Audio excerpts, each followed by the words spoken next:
Buenas tardes. Reiterar, pues las disculpas por el retraso que hemos tenido.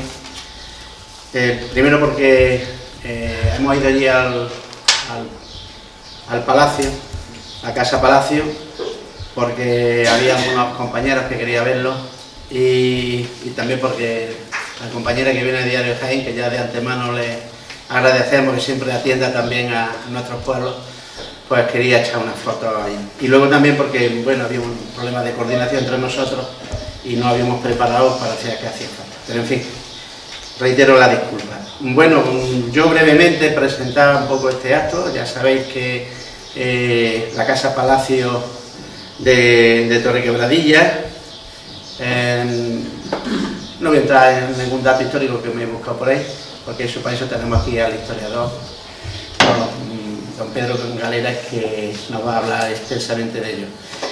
Sí, debéis saber que llevamos ya un tiempo desde el Ayuntamiento intentando recuperar esa Casa Palacio, que es un icono de este pueblo, de Torrequebradilla, y un emblema para él. Entonces, ahí es una mezcla de cuestiones de tipo histórico con cuestiones sentimentales, porque no obstante, muchos de los que estáis aquí, no sé si alguno ha estado incluso ahí en el colegio, al menos Jorge me decía que ahí ha estado ya en el colegio, etcétera, ¿no?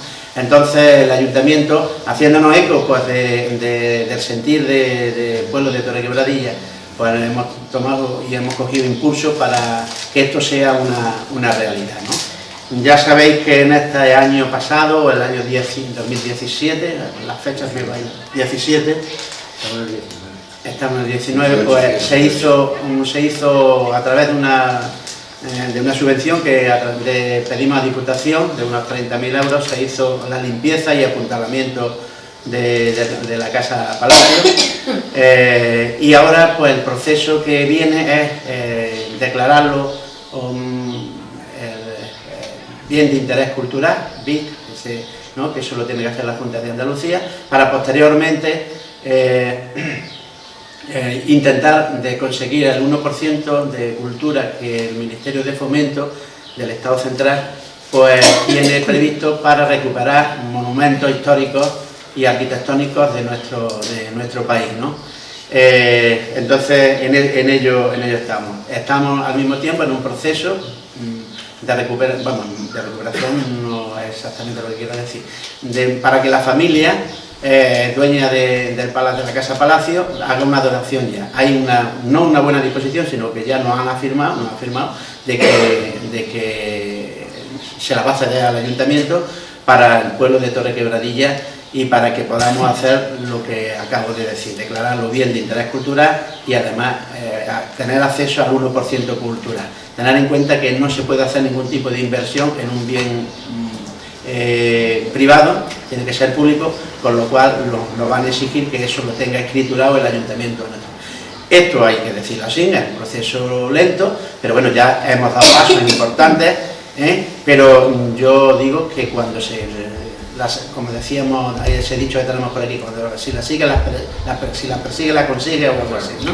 Pues eso es lo que hay que hacer de la mano de vosotros y conseguir. Bueno, sin más, presentaros aquí tengo a mi izquierda a Martín Aranda, que es el ingeniero que está haciendo el proyecto, que tiene ya experiencia, no es nuevo en esto, tiene experiencia en la recuperación para el pueblo y para conseguir ese 1% y declaración de bien de interés cultural en el castillo de Villalompardo. Si lo que yo tengo conocimiento, no sé si tiene alguna experiencia más. Sí, claro, sí. Vale. Y luego, pues aquí a mi derecha, pues está don Pedro Galeras, que es toda una institución en nuestra provincia y que es catedrático de Historia del Arte, académico de la Real Académica de Bellas Artes de San Fernando y consejero director del Instituto de Estudios Jiennenses, a quien no le vamos a agradecer nunca lo suficiente el interés que está poniendo y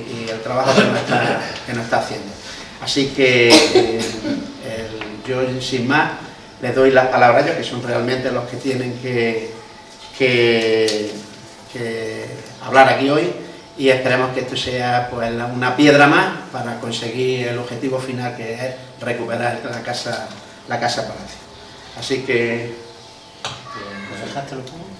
Pues si lo pones, empieza, pues sí. Pero en verdad era más compuesto, ¿no? No tiene nada bien con eso. Quita el suyo, sí. No, es un segundo.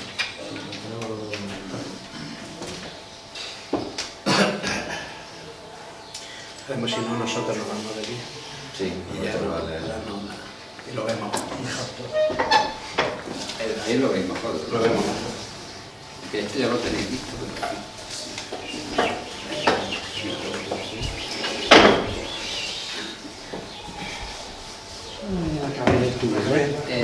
Mira, entra en USB. Sí. Pero tiene que estar la carpeta. Yo no estoy con nadie, no. Es que no lo veo aquí.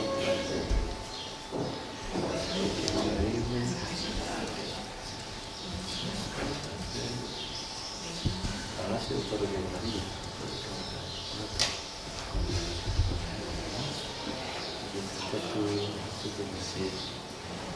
Palacio dice la T. Sí, en la T tiene. Si es del P, no va. Palacio de Torre Granadilla. Ahí está. Ahí. En vez el Power. PowerPoint. Sí. Sí, la casa de Bar. Tú me vas diciendo y yo te lo voy pasando. Sí.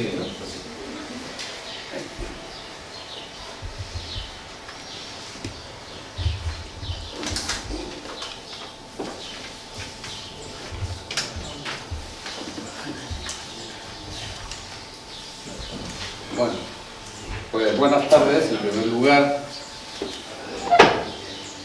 me encuentro muy contento de estar en Torre Quebradilla, pueblo al que ahora me une también cierto lazo de amistad, ¿no? Bueno, a lo que íbamos. Lógicamente, para hablar de este proyecto, donde la parte más interesante, como es lógico, es el proyecto de rehabilitación, pero estos procesos llevan como paso previo, primero, el declarar a ese inmueble, a ese edificio, un bien de interés cultural. Y para eso, pues lógicamente hay que elaborar un informe ante Cultura en el que se destaquen los valores históricos y patrimonialistas que tiene la casa, ¿no? De manera que mi función en esta historia, en este trabajo en equipo, pues ha sido eso, ¿no? El hacer la historia y, como se dice ahora, poner en valor los rasgos que tiene el edificio para que pueda ser declarado bien de interés cultural, ¿no? La historia del Palacio de Torre Quebradilla, o lo que es Torre Quebradilla, se remonta ya a 600 años. Las primeras noticias que tenemos son justamente de comienzos del siglo XV, en 1401. Pasa la siguiente, porque está todo eso ahí. Lo pueden ir leyendo, ¿no? Cuando lo que es el término de Torre Quebradilla era una dehesa de la ciudad de Jaén, que estuvo sin separar de todo lo que era el territorio de la ciudad de Jaén hasta el año 1445, en el que cambió de mano, porque el primer señor de Torre Quebradilla, como ahí se dice, fue Juan Díaz de Torres, y 40 años más tarde se hizo con el señorío, con la dehesa, Juan de Mendoza. Y entonces este consigue deslindar lo que se llamaba, en los términos de aquella época, una dehesa adhesada, que significa una dehesa separada ya del límite de Jaén. O sea, ya tiene una, digamos, independencia, tiene un estatus propio. Este Juan de Mendoza era un personaje importante, que fue alcaide del castillo y tuvo, al frente del castillo, tuvo una intervención militar muy importante en unos años que fueron muy turbulentos, porque estamos a mediados del siglo XV, cuando muchos habrán oído hablar del condestable Lucas de Iranzo, que, como saben, fue asesinado en la Catedral de Jaén, supone que por judíos, teóricamente por judíos. Luego veremos que uno de los que participa en el asesinato es el hijo de Juan de Mendoza, Juan Hurtado de Mendoza, señor de Torre Quebradilla. Pero como son las cosas de la historia, este acabó casándose con una sobrina de Lucas de Iranzo.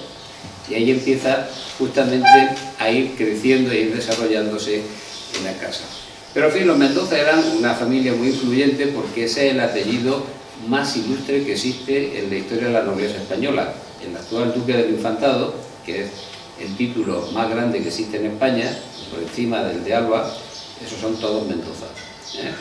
Y un Mendoza muy famoso, que era primo de este, era el Marqués de Santillana, que los que sepan algo de literatura, pues habrán oído hablar de la Serranilla y de todo esto. Este Marqués de Santillana fue el señor de Huelma, tenía su señorío, lo tenía en Huelma. Y este era un primo que lo tenía aquí, estaba al frente, como digo, del castillo. Como militar al frente del castillo pasó muchas penalidades, vamos, directamente casi hambre. Este Juan Hurtado, el hijo, hay un documento en el que dice que hubo un momento en que vivieron nada más que de leche y pan. Pero, como era corriente también en el siglo XV, muchos de estos apellidos que eran ilustres, pero que en cambio no tenían fortuna, los remediaban casándose con una judía. Serio problema, porque los judíos evidentemente eran perseguidos, pero se daba esta hipocresía, ¿no? Y entonces Juan de Mendoza pues se casa con una judía y ahí es donde él empieza ya a hacer fortuna. Bueno, el caso que el Juan Hurtado ya hemos visto que estaba bien situado y cuando realmente todavía empieza a crecer el señorío de Torrequebradilla es con la hija de Juan Hurtado de Mendoza, María de Mendoza, que se casa con Antonio Fernández de Córdoba. Y estos Fernández de Córdoba no tenían tanto lustre de apellido como los Mendoza, pero estos sí que eran muy ricos, porque toda la casa de Córdoba son todos los marqueses de Priego, los condes de Cabra, el gran capitán, todos estos son Fernández de Córdoba. Y ahí es donde Antonio Fernández de Córdoba ya es un personaje muy importante, ya estamos en el siglo XVI, porque además fue un hombre muy influyente con Carlos V, tanto es así que, como se dice, fue maestresala de la emperatriz Isabel de Portugal, fue además corregidor de la ciudad de Toledo y corregidor de Cuenca y del Principado de Asturias, y además de eso, como tenía mucho dinero, fue hasta un prestamista de Carlos V para sus guerras.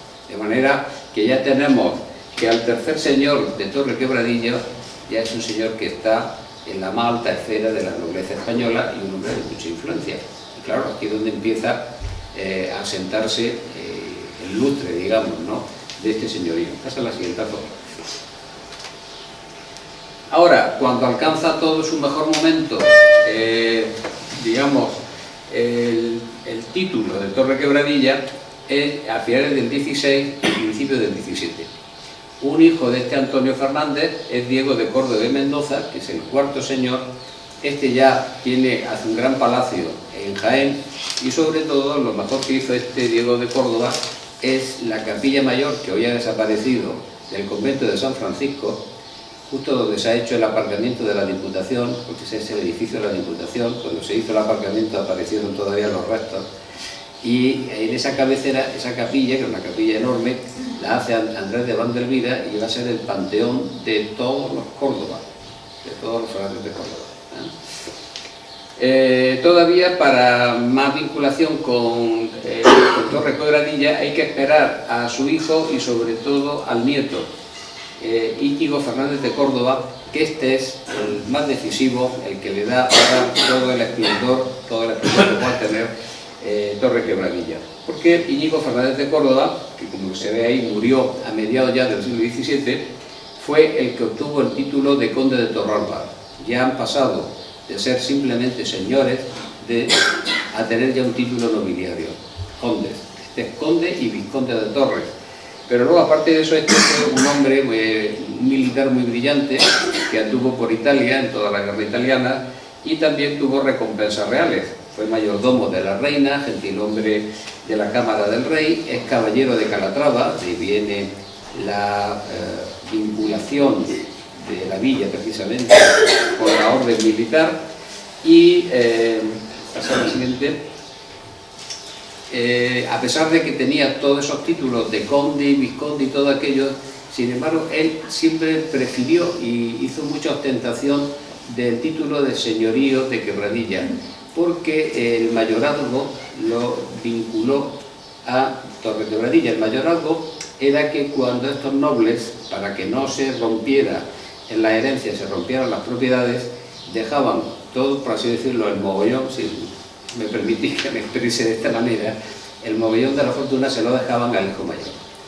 El mayorazgo era un privilegio que había que pedirle al rey, porque el derecho en Castilla no admite el tema de dejar las herencias, todo el golpe de la herencia a un hijo, cosa que, como sabéis, es frecuente en Cataluña, pero en Castilla no. En Castilla la ley impone que se reparta equitativamente entre los hijos.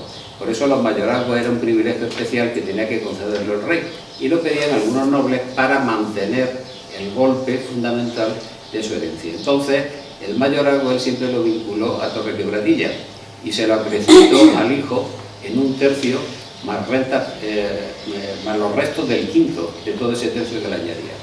Porque a todo esto, lo que era el territorio de Torrequebradilla, la verdad es que no es tampoco ni mucho menos, diríamos, un señorío ni por extensión ni por incluso producción especialmente rico.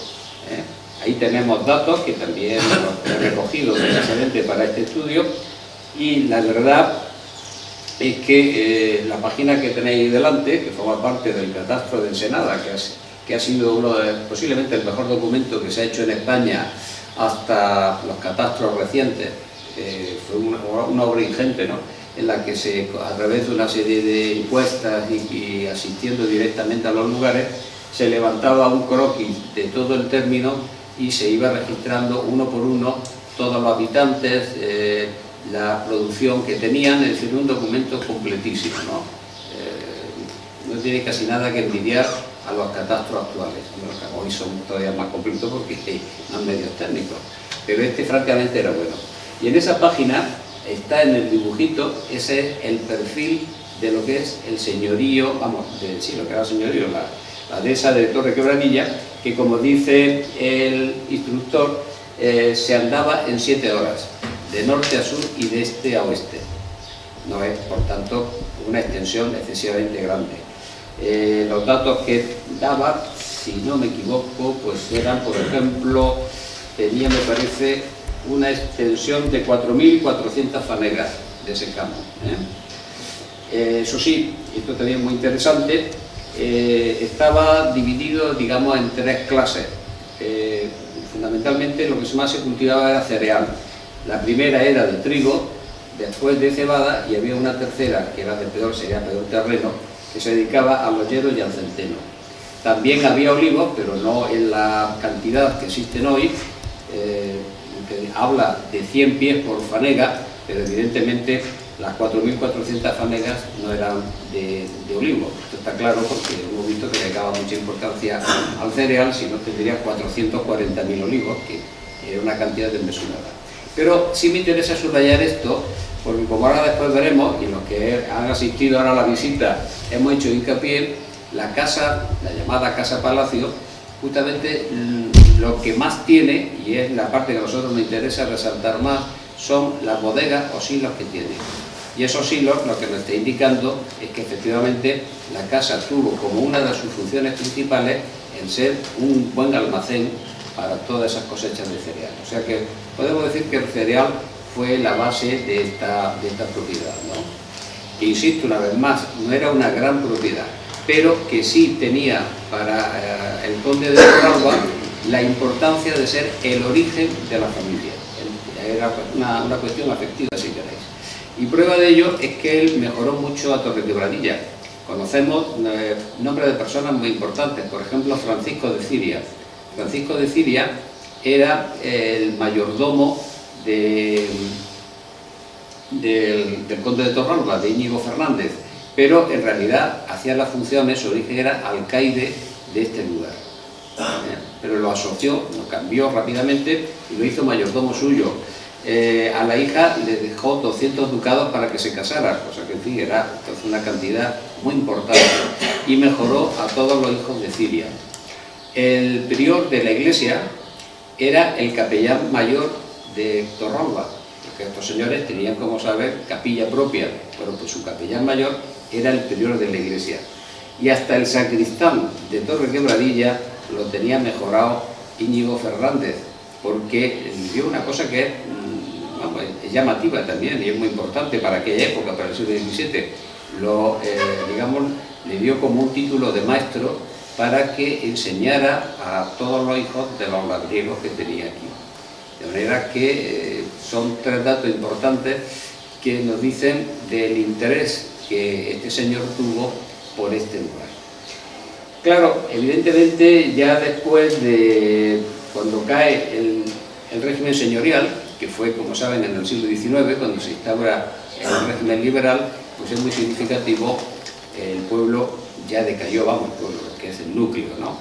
En el siglo XIX, pues Madoz, que es el último documento importante que tenemos, ya nos dice que hay nada más que 34 vecinos. Cuando se dicen vecinos hay que multiplicar más o menos por 5, porque un vecino es cabeza de familia. Y se supone que la cantidad mínima o media de una familia era de unos 5 miembros. Pero bueno, de todas formas, eran menos que los que había en tiempo del catastro de Ensenada. No había más de 40 casas en el siglo XIX, curiosamente alguna más de las que había en el siglo XVIII, pero aún así todo pues no es demasiado. Y en esos momentos ya, cuando pasó al régimen liberal, pues lógicamente la casa palacio, la casa fuerte, pues ya era un lugar público. Y de hecho uno de los destinos que se le dio a la casa fue la de cárcel. Creo que sería un calabozo municipal, porque tampoco para cárcel sería demasiado, ¿no? Dada la población. Pero bueno, esto nos indica claramente lo que significó el cambio de género. ¿Quieres pasar a la siguiente? Bueno, en la anterior era un plano muy antiguo, de los más antiguos, finales del 19, pero que es muy pequeñito, que hizo el Instituto Geográfico y Estadístico, en el cual lo que me interesa es, y no me he traído el puntero, para señalar la extensión de la Casa Palacio, que aquí la tenemos bastante bien, ¿no? Fíjense que siendo un núcleo pequeño, el palacio es todo esto. Ocupa una extensión bastante considerable. Hay poquitas casas y luego lo que sería la plaza donde estamos nosotros. Y aunque sea un croquis, nos da cierta idea de que era, como se está viendo, ¿no? Una construcción que no tiene una forma regular, sino que está escalonada porque tiene que adaptarse al terreno. Y el terreno es justamente la cota más alta de la localidad, un promontorio, lo cual nos hace pensar, con mucha lógica, que el origen de la construcción tuvo que ser una casa fuerte, es decir, una casa fortaleza. Esto es perfectamente comprensible por dos motivos. Una, porque tiene una torre bien clara, ¿no? A pesar de que hoy está desmochada, pasa a la siguiente. Esta es la perspectiva, es una foto relativamente antigua, en el siglo pasado, ¿no? Ya está en ruinas, pasa a la siguiente. La torre, que aquí sí está bien visible en esta foto, que también cuando todavía estaba habitada a mediados del siglo XX, esa torre, como digo, indica el carácter de fortaleza por un lado. Y además es muy similar a otras que aparecen en otras casas fuertes que hay alrededor de la ciudad de Jaén, sobre todo en la parte de Torre del Campo, donde he localizado dos que ahora veremos también, y que precisamente eran territorios que también fueron de esta misma familia, de la familia de los señores de Torre Quebradilla, condes de Torralba.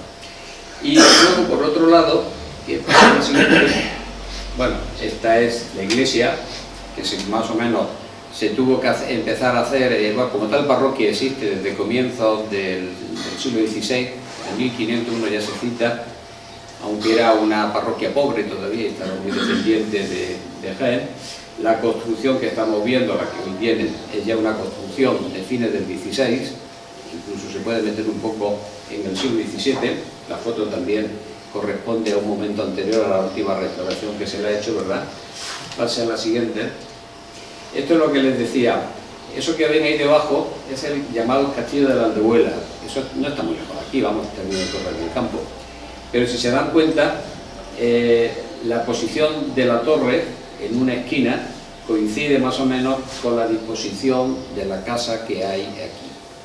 Ahora, como ya veremos, luego hay una diferenciación, porque en Torre Quebradilla, y precisamente en el siglo XVII, se desarrolla más una parte residencial, que es la que le da ese tono de palacio, ese impronto de palacio, que en cambio no tiene la Aldehuela, que se ha quedado como un cortijo fuerte, casa fuerte, en la que ya digo, existen bastantes en el término de Jaén.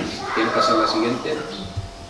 Este es otro caso, el Castil, que también está en los mismos términos, está en el término también de, creo que de Torre del Campo, y que de nuevo nos puede servir de referencia, un ejemplo para comprobar cómo tuvo que ser esta lectura. Pero además de eso, en el caso de Torre Quebradilla, casi con todo fundamento, el tema de la torre y el carácter militar, yo creo que tiene que tener una justificación muy clara.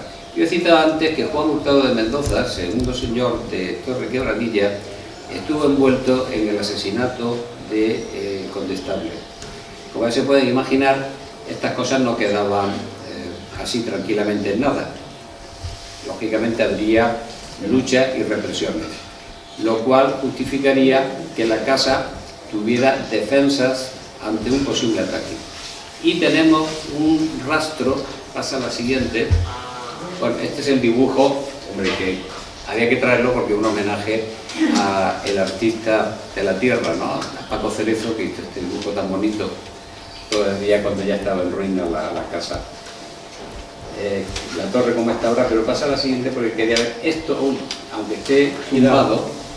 Este es el único resto que queda ahora mismo, que está en la planta baja de la casa, hacia la izquierda, y eso es una tronera para armas de fuego.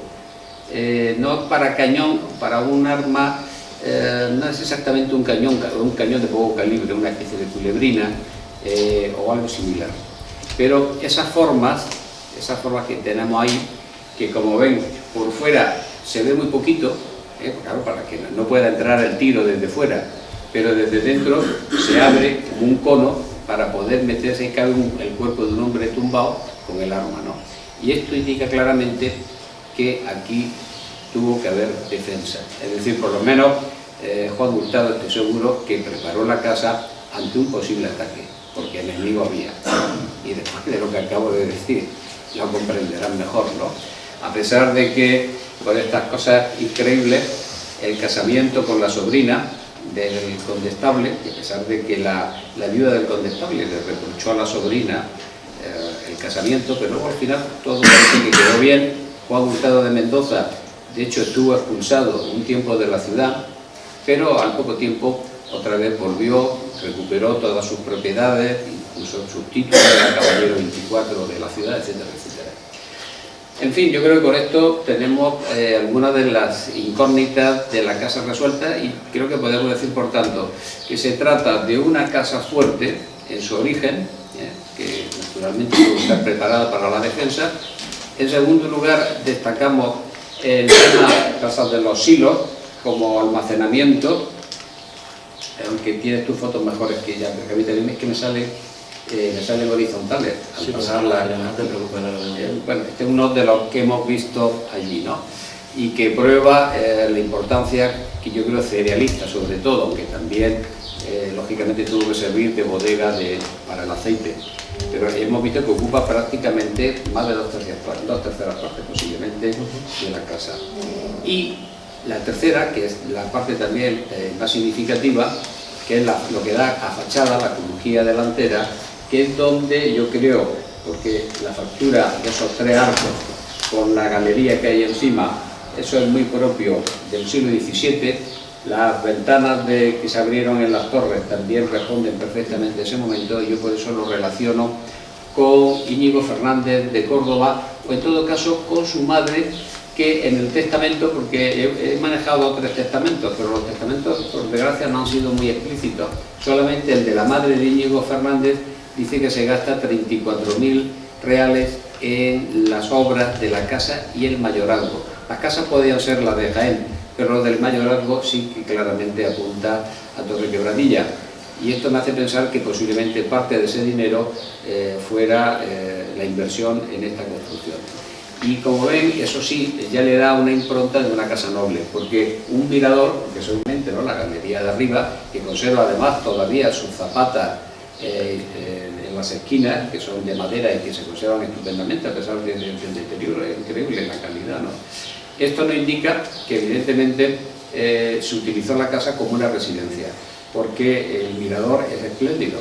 Esto se comprende fácilmente, viendo la cota, la altura, aunque no nos podamos subir ahora mismo arriba, pero el día que eso se rehabilite va a ser un balcón extraordinario, porque tiene una vista que llega hasta toda Sierra Mágina, por supuesto domina el pueblo clarísimamente, la espadaña de la torre queda prácticamente a la altura de la entrada, es decir, en este sentido no hay lugar a dudas. Y los tres arcos son arcos que, aunque sean fundamentalmente, no sean de piedra, que era el gran material, pero tienen una construcción arquitectónicamente muy buena y además están hechas con una gran simetría. Yo, como hipótesis, me he visto tentado de decir que es muy posible que esta forma de los tres arcos, lo que es la solución de la fachada, la galería con los tres arcos, es decir, ese carácter palaciego, quizás lo hubiera podido ver Íñigo Fernández en sus campañas por Italia, porque nos recuerdan a ciertas construcciones similares de villas italianas. Si esto fuera así, esto ahora mismo todavía es muy difícil de poder comprobar esa hipótesis, pues tendríamos un caso doblemente interesante.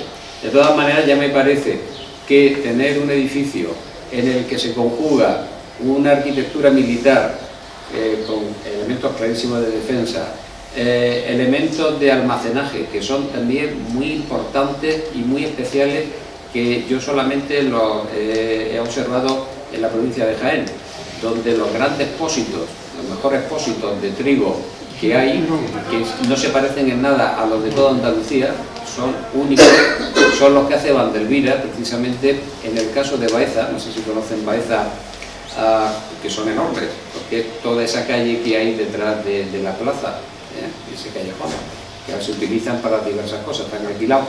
O si conocen el Ayuntamiento de Leiruela, el Ayuntamiento de Leiruela tiene todavía la oficina justamente en unos espacios muy parecidos al de esta casa, nada más que son todos de piedra. Pero esa es una tipología que, ya digo, es muy especial de los almacenamientos que hay en Diseño. Y eso es otra cosa que incorpora esta casa. Si a eso le unimos este frente señorial, que es el de la triple arcada con su galería, pues tenemos ya el resultado de una casa realmente singular dentro de lo que fue un tipo de construcción bastante normal, bastante frecuente en Jaén, pero que, ya digo, en este caso adquiere notas realmente singulares y especiales. Y esto es lo que este informe pues quiere aportar. Yo creo que con esas peculiaridades que tiene tipológica y constructiva, a pesar de que esté ahora mismo en ruinas, por supuesto, yo no tengo duda de que Cultura lo tendrá que aceptar como un bien digno de ser declarado de interés cultural, y a partir de ahí empezar la rehabilitación.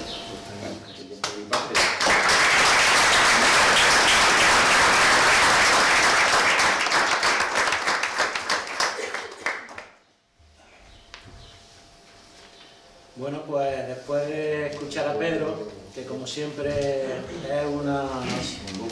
es un lujo de los grandes, como bien comenta aquí Miguel Ángel. Miguel Manuel. Eso, Miguel Manuel, perdón. Bueno, yo trabajar con personas como... Bueno, lo primero, buenas tardes, disculpadme, pero como ya hemos estado hablando antes, yo soy Martín Aranda, yo pertenezco simplemente a un estudio de arquitectura e ingeniería, el cual regento, que es lo de menos.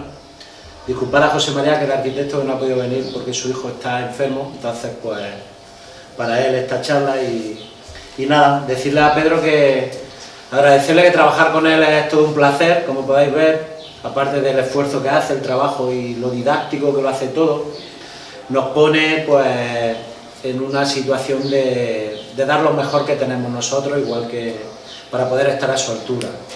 Entonces yo voy a ser más pragmático.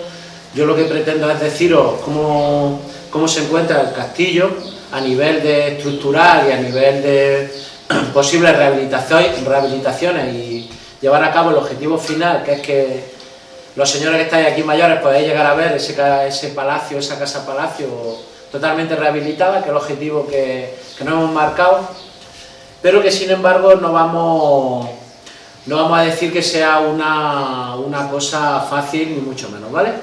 Yo he puesto 3 hitos básicos. El primero es la actuación realizada, que como podéis, más o menos hemos estado viendo y podéis ver, esto es muy simple. Lo primero que aspiramos es a una seguridad estructural. ¿Qué significa?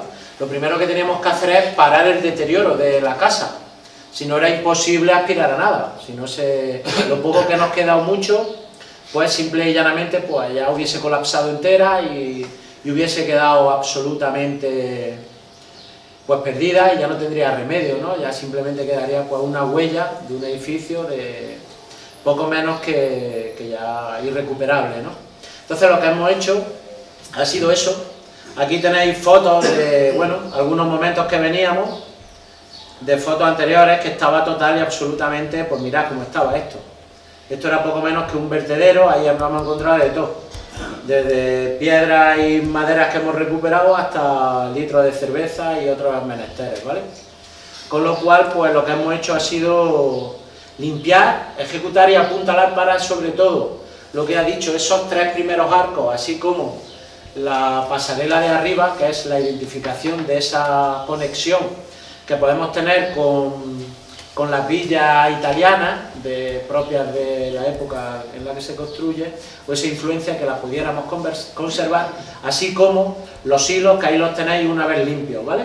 Estos son los hilos propios que hablaba Pedro, diciendo que estos son los hilos de almacenaje que hacen única a esta tipología constructiva. No hay otro. Por mucho que queramos buscar, hay similitudes de edificaciones tanto defensivas como de tipología, pero ninguna tiene, que hayamos encontrado hasta ahora o que conozcamos nosotros con el estudio tan profundo que ha hecho Pedro, que tenga estos hilos de almacenaje de trigo, aceite o, digamos, productos propios del mayorazgo, ¿vale? Entonces estos hilos de almacenaje, que hay 3 o 4, tendríamos que discernirlos ya cuando lo tengamos perfectamente definido, pues son lo que le hace a esta casa palacio única, no hay otra. Por mucho que queramos buscar, por mucho que queramos estudiar, pues hasta hoy ni el Instituto de Estudios Jiennenses ni ninguna otra construcción que tengamos constancia tiene esas 3 peculiaridades únicas, ¿vale? Casa palacio, fortaleza defensiva y almacenaje para el mayor algo los productos que tenían o que cultivaban en esta zona, ¿vale? Con ese final, pues limpiamos la zona del patio, que ahora está con un poco más de vegetación, como habéis podido ver, ¿vale? Y pretendemos recuperar todo lo que es el entorno que conserva la casa palacio, ¿vale? En toda su estructura. Luego nosotros, hay una cosa que hemos planteado, que es que este ayuntamiento, al cual de verdad agradecemos el esfuerzo que está haciendo, porque lo más importante que hay en estos proyectos es la ilusión.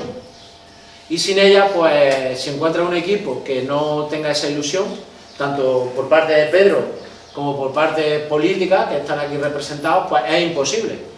Es imposible enfocar un trabajo de años sin ilusión y sin expectativas, con lo cual agradeceros la constancia y las cosas que estáis poniendo por esta casa palacio, y por vuestra villa, y saber identificar a veces los pequeños o grandes tesoros que hay en los pequeños municipios, que es muy importante recuperarlos para identificar a esa población que hay aquí con su municipio, y la que se haya ido, que puede identificar en cualquier momento pues sus orígenes y sus raíces, que no es poco, ¿vale?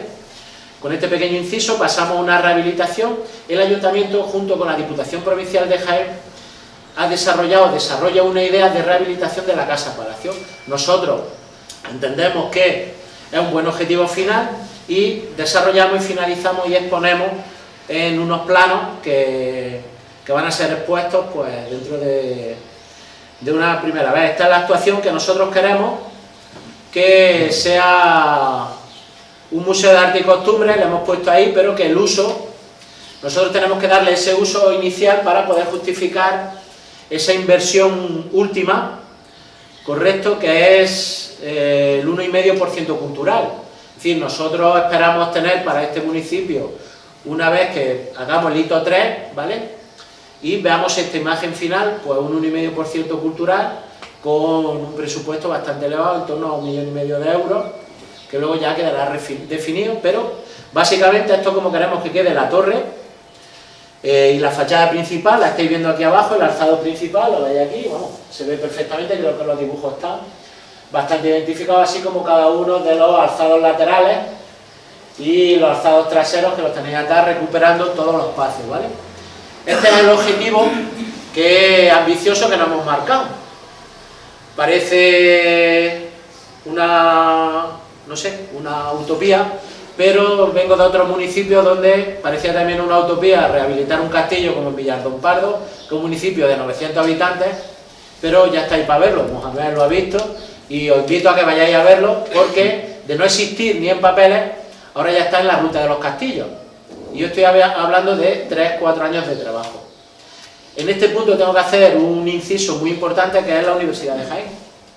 Sin ellos, yo para el Palacio de Villardón Pardo trabajamos con arqueólogos, Vicente Salvatierra, y aquí estamos con Pedro Galera, que es pues nuestro instructor, salvoconducto y base fundamental, porque cuando los documentos se tramitan, parece una tontería, pero no lo es, y tengo que decirlo delante de él y delante de todos ustedes, cuando va avalado por un catedrático del prestigio como tiene Pedro o Vicente o todos los que trabajan en la universidad, pues va de otra manera, los documentos parecen que andan más rápido y van mejor que si los firmamos solo los técnicos, ¿vale? Entonces que sepáis, que entendáis que eso es básico y fundamental.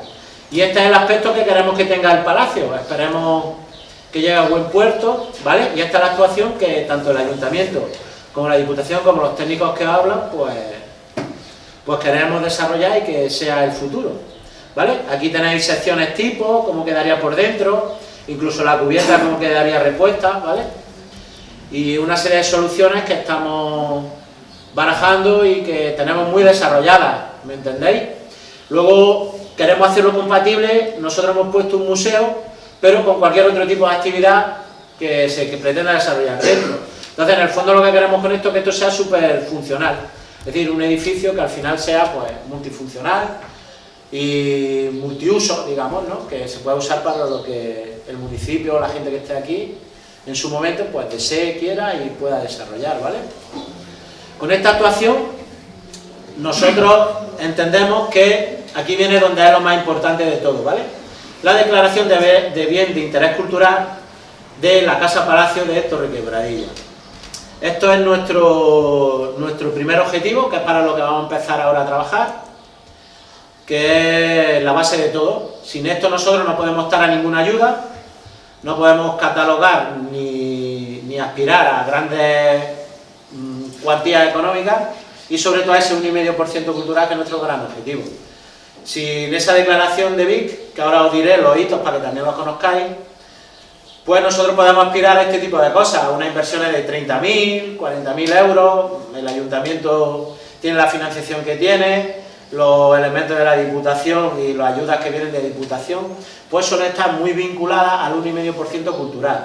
¿Por qué? Porque esa financiación normalmente se divide en 4 partes. Una es el Ministerio de Fomento, ¿correcto?, que da en torno a un 70%, luego está la Junta de Andalucía, que da un 12,5%, la Diputación Provincial otro 12,5%, y el 5% restante lo tendría que poner el Ayuntamiento.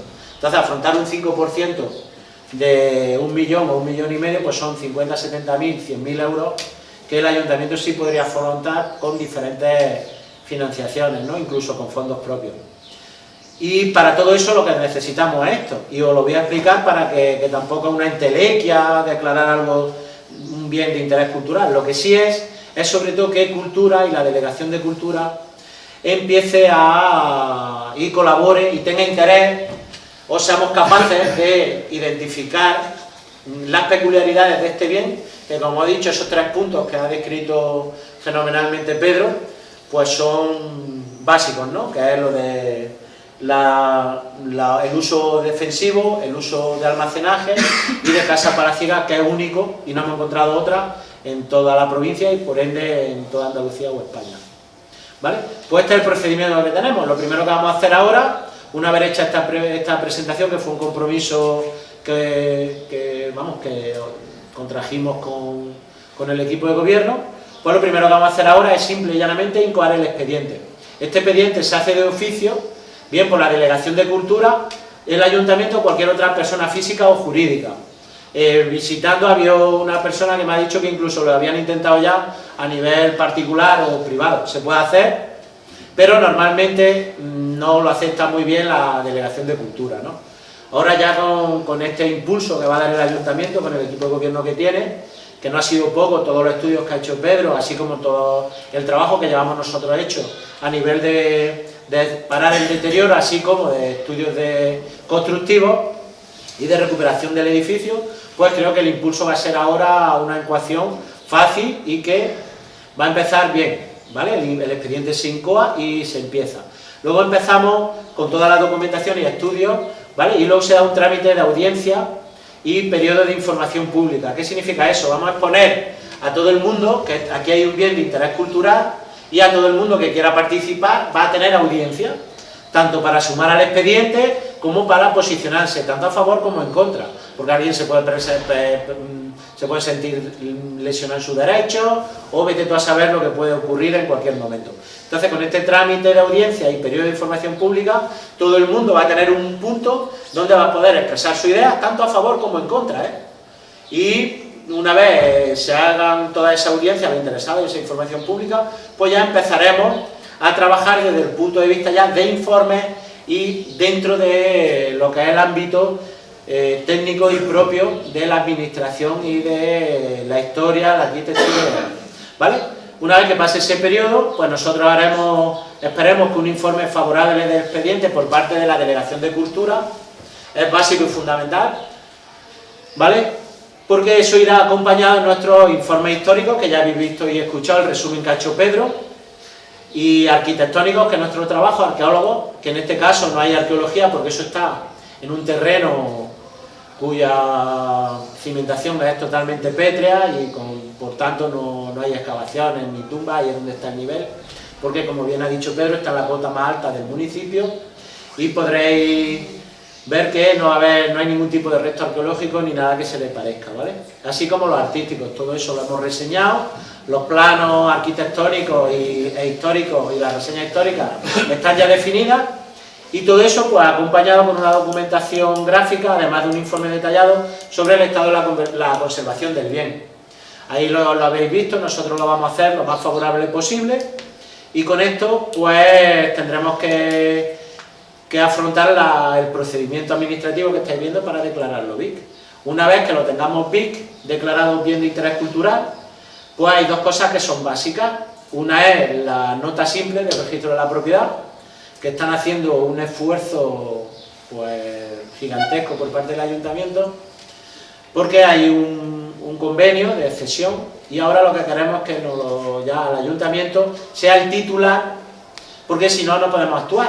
Nosotros lo podemos tener declarado BIC, pero si no tenemos la titularidad propia o pública del bien, pues evidentemente el Ministerio nos dice que para invertir 1,5 millones de euros en algo que no es titularidad pública y no es patrimonio del pueblo y de los ciudadanos de Torrequebradilla o de Villartorre en este caso, pues no nos da el dinero. Entonces tiene que ser de titularidad municipal, y tener la nota simple, no vale con escritura, sino con una nota simple registrada en el registro de la propiedad, y la declaración de BIC. Con eso, más los estudios que tenemos y ya el proyecto, que veis que está bastante avanzado a nivel constructivo, pues obtendríamos la financiación que tanta falta le hace, ¿vale? Lo que sí os quiero transmitir es que esto no va a ser flor de un día, todo va a depender de la Delegación Territorial de Cultura y Patrimonio de Jaén, y luego la inscripción en el registro de bienes de la Junta de Andalucía.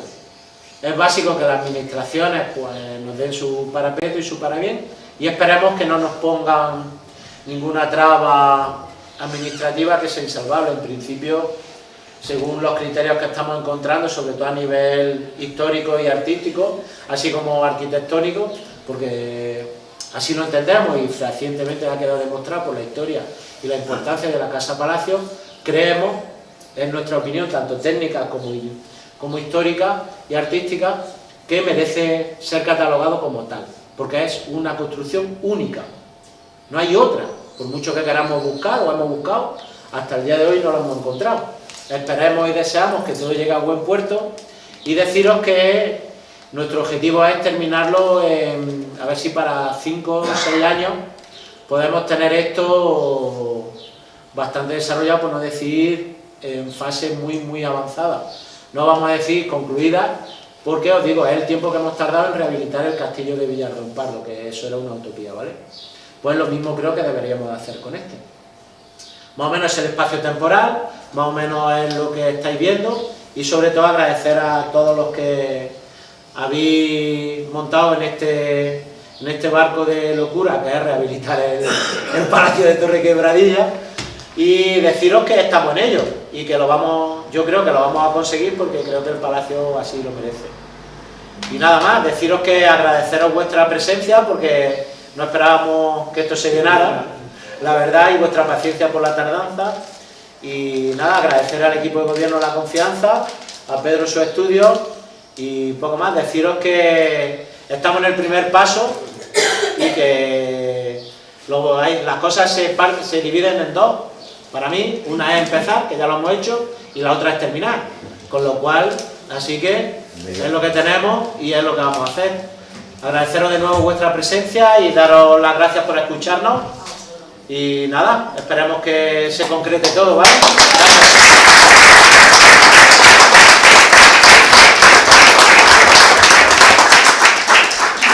Simplemente reitero el agradecimiento, es cierto lo que han dicho los dos. No voy a entrar en ningún detalle más porque lo han explicado a la maravilla. Es muy importante que contemos con el respaldo de gente tan profesional, y en este caso, yo no sé si habrá iguales a ellos, pero mejor estoy convencido de que no. Creo que estamos en buenas manos, que el proyecto está en muy buenas manos. Había que dar este paso porque el Palacio estaba en un punto ya de no retorno. Estaba y sigue estando, aunque es verdad que hemos frenado lo más importante, que era intentar que no se caiga. Había que dar este paso, había que hacerlo con decisión, creo humildemente, modestamente, que lo estamos haciendo, y nada más. Si tenéis alguna duda, vosotras, alguna pregunta que queráis hacerle, pues abrimos un breve turno de preguntas y podéis hacerse. Tenéis ahora la oportunidad. Que vamos a meter el mismo trigo ahí como se metía antes. Sería lo suyo, sería lo suyo. Bueno, ahí se metió el trigo antes, ¿eh? Ya, sí. Pedro da fe de ello. ¿Sí? Yo como Cardonal, como hijo de Torrequebradilla, de verdad no sé cómo vamos a pagar mi pueblo a vosotros, el interés que habéis tomado con esto, gracias también al equipo de gobierno, que fue el que os llamó y contactó con vosotros. Yo cuando la primera vez que vino Pedro y me transmitió esas sensaciones y esas cosas tan importantes que vio allí, porque claro, nosotros no sabemos la importancia, como tú acabas de decir, que es único que tiene nuestro palacio, pero Pedro entró allí, que yo cuando lo vi entró con esa calle mayor, con esa cosa que entró sin miedo ninguno, que si lo hubierais visto alguno os quedáis parados, que es que estaba en ruina, ahora está apuntalado, pero en aquel momento no estaba apuntalado, y que entró el primero jugándose allí la vida, y de verdad, no, eso es para verlo, que es que fue el primero. Yo iba asustado, mira que yo estaba acostumbrado a entrar allí, correr por los corredores y por todos lados cuando yo tenía 8 o 10 años, y me transmitió esas sensaciones, esa importancia que le dio al palacio, de verdad, que yo cuando ya después he hablado con la gente y me decía, eso es imposible, digo, que no sé los años que se va a tardar, pero seguro que se va a arreglar el palacio. La gente me decía que estaba loca, que estaba tonto, que Sí, bueno, suele mucha pasar. gente, yo decía, estoy convencido de que sí. Y la verdad es que no tenemos con qué pagar el esfuerzo y el empeño y el interés y la forma de hacer las cosas que estáis haciendo de esa forma tan única. Vosotros sí sois únicos. De verdad que en nombre de mi pueblo lo agradezco.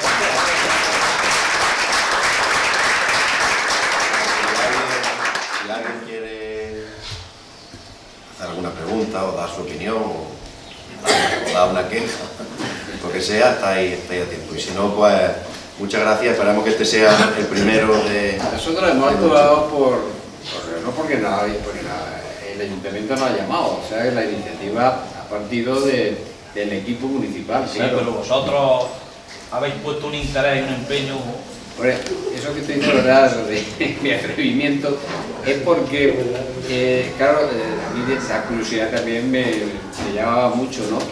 Yo esto lo había fotografiado, te voy a decir exactamente, en el año 73, recién llegaba yo a Jaén, que entonces pasé yo con un Seilla, que iba yo buscando, haciendo la tesis, y se podía pasar tranquilamente, bueno, relativamente tranquilo por la puerta, ¿no?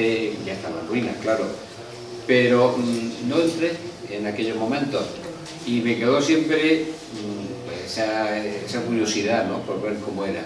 Había hablado un amigo mío, el cual me ha prometido fotografías muy antiguas, pero que todavía dice que no la encuentra, que es Miguel Luis Calvente, otro gran investigador y amante del patrimonio de Jaén. Y cuando se me brindó esta ocasión, por eso entré como un galgo, primero, porque tenía mucha curiosidad por ver. Y al encontrar el tema de los hilos, claro que eso efectivamente no se puede ver desde fuera, es donde ya mi interés empezó a aumentar, ¿no? Porque yo tenía en la imagen, de la cabeza tenía el famoso caso que yo he citado, porque es un ejemplo, eso sí es verdad, que no existe. Los pósitos son los, pues si no lo he explicado, no lo he dicho antes, eran los almacenes de trigo que se crearon a partir de los tiempos sobre todo de Felipe II para evitar una cosa terrible, que eran las malas cosechas. Cuando había malas cosechas, se corría el riesgo de que no quedara ni trigo para la sembradura. Entonces se creó esa institución que era como una especie de banco que tenían todos los pueblos.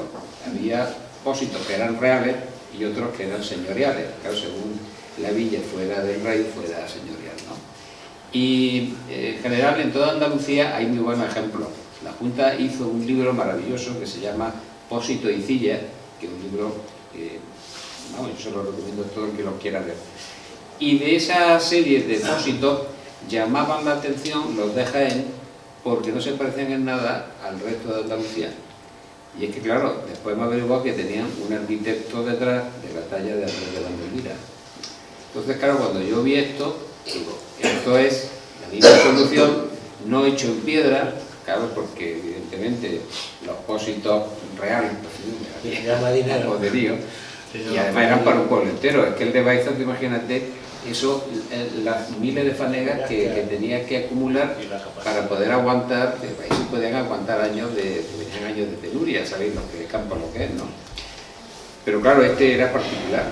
Pero bueno, dentro de la particularidad tiene unas dimensiones importantes. Ya he citado ahí en los datos del Marqués del Cadastro de la Ensenada, que son los más fiables. 4.400 fanegas que tenía de extensión. El caso es que curioso luego, parece que no recogía tanto, pero de eso hay que fiarse mucho porque en las declaraciones me temo que los vecinos engañaran un poco. Porque decía que tenía una media de 350 fanegas de trigo y 400 de cebada al año. Pero no me lo creo, yo creo que eran más.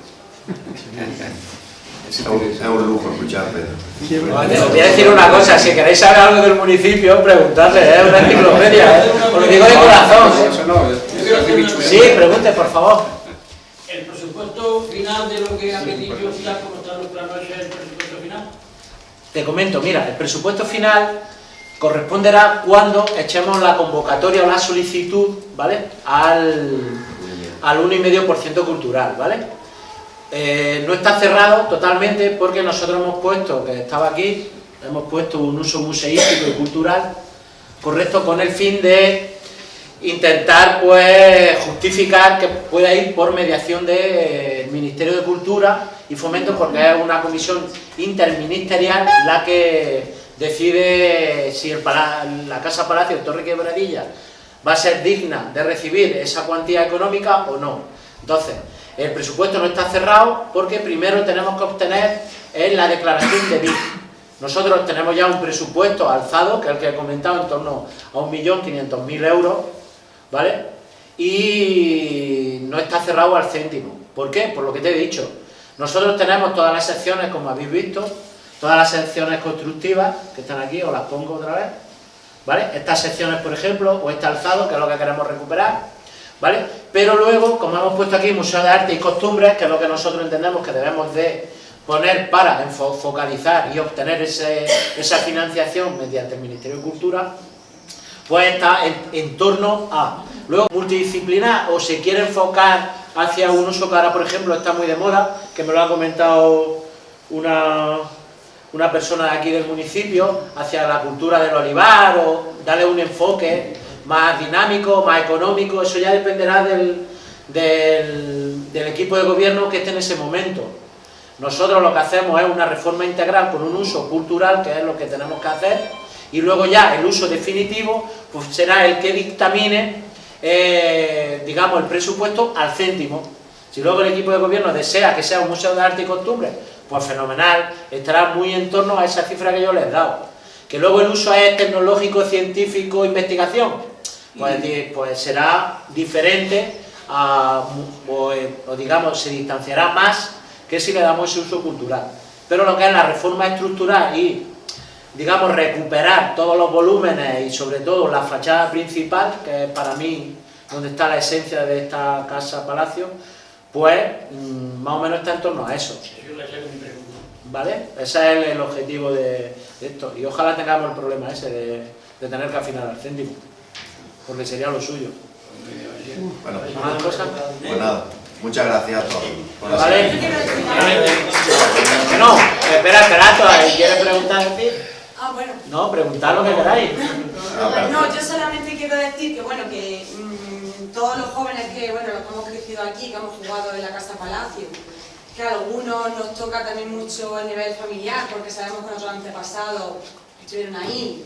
Mi bisabuela pertenecía a los administradores de la Casa Palacio y me cuentan historias como que mi bisabuelo, ella salió con una sábana por la ventana y se fue con él, o sea, como cosas de cuento, de hadas, ¿no? Nosotros fuimos un grupo de amigos, que lo sabe aquí la gente del pueblo, que nos juntamos porque queríamos que esto no se cayera y al menos apuntalarlo, alumbrarlo.